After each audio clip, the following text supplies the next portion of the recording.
Hello friends. घरात जर एखादा छोटासा समारंभ असेल तर 35 ते 40 माणसं तर होतातच. किंवा कॅटरिंगचा बिझनेस तुम्ही घरून ऑर्डर करून देणार असाल तर मग हा व्हिडिओ तुमच्यासाठीच आहे. हा व्हिडिओ शेवटपर्यंत नक्की बघा. यामध्ये 40 माणसांसाठी किती साहित्य वापरायचं याचं योग्य प्रमाण मी सांगितलेलं आहे. जर तुम्ही चॅनलवर नवीन असाल तर चॅनलला सबस्क्राईब करा. रेसिपी आवडली असेल तर लाईक करा, शेअर करा आणि कमेंट करायला मात्र विसरू नका. तुमच्या मित्रमैत्रिणींबरोबर हा व्हिडिओ जरूर शेअर करा. इथे सगळं योग्य प्रमाण कसं घ्यायचं आणि जेवण कसं बनवायचं, झटपट होईल हे सगळं मी दाखवलेलं आहे. त्यासाठी आपण इथे तयारी करून घ्यायची. आदल्या दिवशी आपल्याला छोले भिजवून घ्यायचे आहेत रात्री. त्यानंतर ही सगळी वाटणाची आपण पूर्वतयारी करून घ्यायची आहे आणि मगच आपण जेवण बनवायला सुरुवात करायची आहे. तर इथे व्हिडिओमध्ये दाखवल्याप्रमाणे माझी सगळी तयारी झालेली आहे. आता आपल्याला मोठी भांडी लागतात. त्याप्रमाणे आपण मोठं पातेलं, शेगडी, कालथा, कढई ही सगळं साहित्य आपण आणून धुवून ठेवायचं आहे. छोले करूयात. त्यासाठी इथे पातेलं ठेवलेलं आहे. पातेलं गरम झाल्यानंतर त्यामध्ये अर्धा लिटर तेल घालायचं आहे. तेल छान तापल्यानंतर त्यामध्ये आपण तेजपत्त्याची 5 ते 6 पानं घालायची आहेत. 10-12 कढीपत्त्याची पानं स्वच्छ धुवून त्यामध्ये घालायची आहेत फोडणीमध्ये. छान तडतडल्यानंतर त्यामध्ये आपल्याला 1 मूठ जिरे घालायचे आहेत. जिरे छान होत आहेत तोपर्यंत गॅस बारीक करायचा आहे. त्यामध्ये आपण मिरचीची पेस्ट घातली आहे. साधारण 100 ग्रॅम मिरचीची पेस्ट, 100 ग्रॅम लसणाची पेस्ट आणि 50 ग्रॅम अद्रक अगदी बारीक पेस्ट करून घेतलेलं आहे.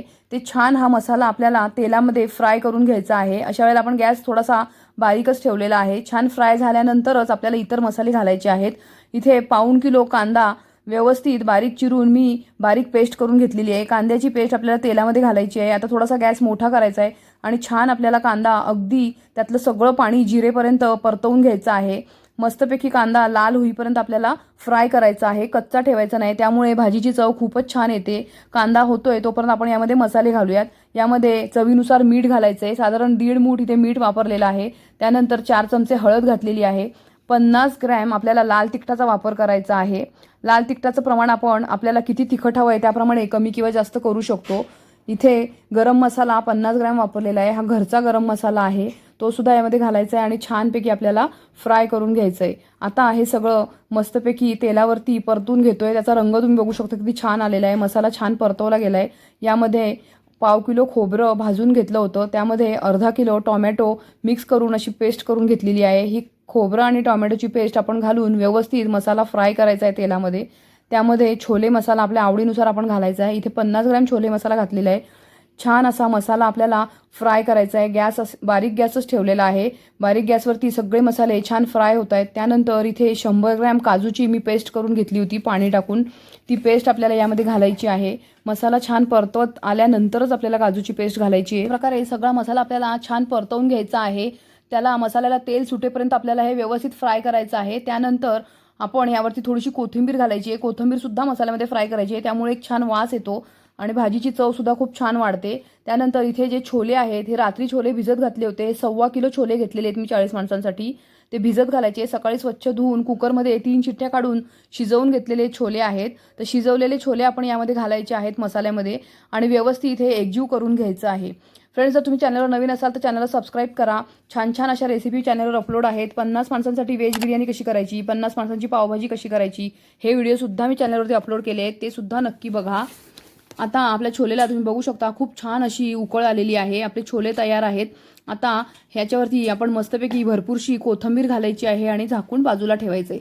त्यानंतर आपण आता 40 लोकांसाठी डाळ करायला घेऊयात. डाळ करण्यासाठी एक पातेलं छान गरम करून घेतलेलं आहे. त्यामध्ये आपल्याला 1/4 किलो तेल घालायचं आहे. तेल छान तापल्यानंतर यामध्ये आपण 1 मूठ अशी राई घालायची आहे. राई छान तडतडल्यानंतर 1 मूठ जिरे घालायचे आहेत.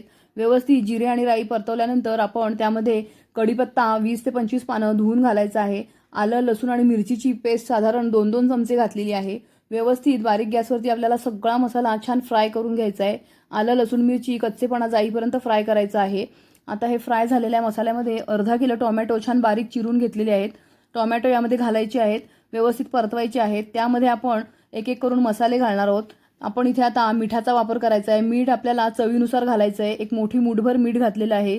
4 चमचे हळद वापरलेली आहे. अगदी 1 ते 1.5 चमचा लाल तिखट थोडासा रंग येण्यासाठी इथे वापरलेला आहे. त्यानंतर धणे जिरे पुडाचा 50 ग्रॅम वापर केलेला आहे. थोडीशी कोथिंबीर घालायची आहे. सगळं एकजीव मिश्रण करायचं आहे. व्यवस्थित परतवून घ्यायचं आहे. छान फ्राय झाल्यानंतर डाळ, शिजवलेली डाळ आपण यामध्ये घालणार आहोत. त्यासाठी मी तुरीची डाळ कुकरमध्ये 3 शिट्ट्या काढून शिजवून घेतली होती. इथे 1 किलो तूर डाळीचा वापर केलेला आहे. आपल्याला कितपत डाळ घट्ट ठेवायची आहे त्याप्रमाणे आपण इथे पाण्याचं प्रमाण वापरणार आहोत। यामध्ये साधारण 1 जग मी पाणी घातलेलं आहे। व्यवस्थित मस्त उकळ काढून घ्यायची आहे। उकळी आल्यानंतर कोथिंबीर वरून घालायची आहे। भाजी आणि डाळ झाली आहे। आता आपण भात करून घेऊया। भात करून घेण्यासाठी मी इथे तांदूळ घेतलेले आहेत। हा बारीक कोलम तांदूळ घेतलेला आहे। इथे 40 माणसांसाठी आपल्याला 3 किलो तांदूळ लागतो। 3 किलो तांदूळ आपण निवडून घेतलेला आहे। त्यामध्ये पाणी घालून 3 ते 4 पाण्यातनं स्वच्छ असे तांदूळ धुवून घ्यायचे आहेत। मोठ्या गॅसवरती मी पाणी उकळत ठेवलेलं आहे। तांदळाच्या डबल असं आपल्याला पाणी उकळत ठेवायचं आहे। इथे तुम्ही बघू शकता पाण्याला छान उकळ आलेली आहे। त्यामध्ये 1 मूठभर मीठ घालायचं आहे। चवीनुसार आपण मीठ घालायचं आहे। 1 चमचा तेल घालायचं आहे। त्यानंतर हे जे तांदूळ धुवून ठेवलेले आहेत ते यामध्ये घालायचे आहे। आता गॅस मोठा करायचा आहे आणि व्यवस्थित हलवून द्यायचं आहे। अशा प्रकारे आता भाताला छान उकळी येईल। यामध्ये तांदूळ धुतलेले असतात त्यातलं पाणी पूर्णपणे आपण काढून घ्यायचं आहे आणि मगच घालायचं आहे, नाहीतर पाण्याचं प्रमाण कमी किंवा जास्त होऊ शकतं। त्यामुळे आपण याची काळजी तेवढी घ्यायची आहे। आता तुम्ही बघू शकता भाताला छान अशी उकळ आलेली आहे। मस्त खळखळ असा भात उकळलेला आहे। आता आपण दाणा दाबून बघायचा आहे। पाण्याचं प्रमाण आपल्या तांदूळ किती असतील नवीन किंवा जुने त्याप्रमाणे ठरवायचं आहे आपण। आता छान असं झाकून ठेवलेलं आहे। भात 10 मिनिटांमध्ये आपला भात वाफलेला आहे। तुम्ही बघू शकता मस्त असा भात मोकळा छान झालेला आहे। आता आपण करूयात पुऱ्या। पुरी करण्यासाठी इथे एका मोठ्या परातीमध्ये आपल्याला पीठ काढून घ्यायचं आहे। इथे गव्हाचं पीठ 3 किलो घेतलेलं आहे। 40 माणसांसाठी 3 किलोच्या पुऱ्या अगदी पुरतात। त्यानंतर यामध्ये चवीनुसार आपण मीठ घालायचं आहे। 1 मूठभर साधारण मीठ आपण यामध्ये घालायचं आहे। व्यवस्थित मिक्स करून घ्यायचं आहे। त्यानंतर थोडं थोडं करून पाणी घालून पिठाचे छान असे घट्ट गोळे मळून घ्यायचे आहेत। पुरीसाठी पीठ भिजवताना खूप अगदी कडकसुद्धा पीठ भिजवायचं नाही आहे किंवा खूप नरम आपण पोळीसाठी भिजवतो त्याप्रमाणे पण पीठ भिजवायचं नाही आहे। घट्ट असे छान गोळे करून घ्यायचे आहेत। त्यानंतर एक एक करून असा गोळा मळून घ्यायचा आहे आणि त्याला तेलाचा हात लावून मस्तपैकी आपलं सगळं पीठ भिजवून झालेलं आहे। तेल लावून मी मळून घेतलेलं आहे। त्यानंतर एकसारख्या अशा लाट्या करून घ्यायच्या आहेत। लांब लांब असे वळकुट्या करून घेऊन आपण सुरीच्या साहाय्याने असे आपण लाट्या पापडासाठी कशा करतो त्याप्रमाणे आपण हे कट करून घेतलेले आहे। त्यामुळे एकसारखी छान आकाराची पुरी तयार होते। तुम्ही बघू शकता चारी बाजूनी अशा एकसारख्या समान पुऱ्या आपल्याला लाटून घ्यायच्या आहेत। कुठेही जाड किंवा बारीक अशा लाटलेल्या नाही आहेत। त्यामुळे मस्तपैकी पुऱ्या छान फुलतात। पुरी लाटणे ही सुद्धा एक कला असते। आता तुम्ही बघू शकता इथे छान कढईमध्ये गरम गरम तेल तापलेलं आहे। त्यामध्ये एक एक करून आपण सगळ्या पुऱ्या सोडून घ्यायच्या आहेत। किती सुंदर अशा सगळ्या पुऱ्या आपल्या टम्म फुगलेल्या आहेत। त्यामुळे अशा प्रकारे पीठ भिजवून घेतल्यामुळे आणि पुऱ्या एकसारख्या लाटल्यामुळे मस्तपैकी टम्म फुगलेल्या पुऱ्या तयार झाल्या आहेत। गोल्डन ब्राऊन झाल्यानंतर आपण या सगळ्या पुऱ्या काढून घेणार आहोत। अशा प्रकारे झटपट असा 40 लोकांचा स्वयंपाक आपला तयार झाला आहे। तुम्हाला रेसिपी कशी वाटली, आवडली असेल तर लाईक करा, शेअर करा, कमेंट करायला मात्र विसरू नका। छान छान रेसिपीसाठी माझ्या चॅनलला फॉलो करा। आता मस्तपैकी मी पापड तळून घेते, लोणचं, अशा प्रकारे आपला सगळा स्वयंपाक तयार आहे।